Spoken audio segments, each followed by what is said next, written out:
Happy Monday, and welcome to another episode of cases that should have gone to the Supreme Court of Canada, but didn't.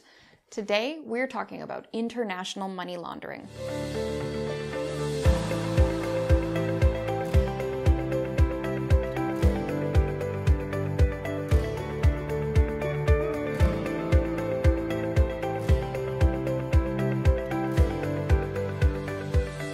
Cases that should have gone to the Supreme Court of Canada, but didn't.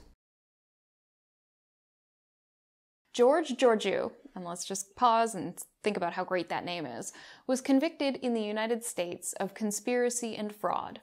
He was sentenced to 30 years in prison, and a $26 million award was made against him under the civil forfeiture process.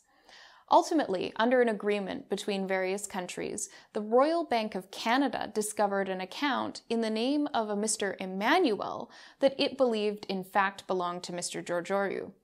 There was $9.2 million in that account, which was seized by the United States government.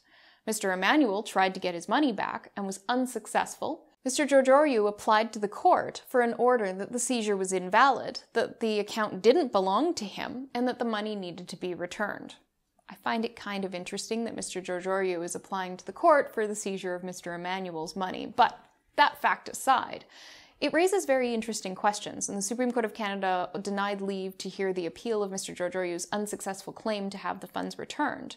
It raises very interesting questions about the role that government has in inspecting all of your information when you've been convicted of offenses in other jurisdictions.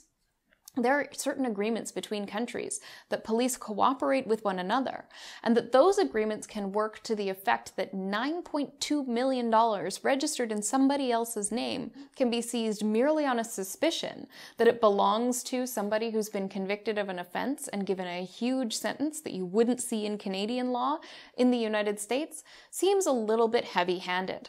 The Supreme Court of Canada had the opportunity to either explain why it has to be so heavy-handed in these types of cases, or alternatively, to stop the bleeding.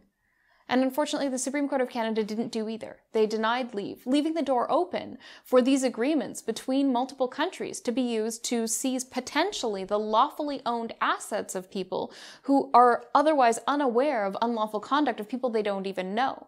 All that was had in this case was a bare suspicion that the money belonged to Mr. Georgiou, and that Mr. Emanuel wasn't, in fact, the true owner of the money. And yet that was enough to take $9.2 million from another person. This seems significantly unfair, and the Supreme Court of Canada could have taken the opportunity to put a little bit of a hold on the police overuse of this authority. Unfortunately, we'll have to wait for another case and another multi-million-dollar seizure before the Supreme Court of Canada gets the opportunity to revisit these issues again. Hopefully next time they'll do something that makes it a little bit more fair and a little less heavy-handed.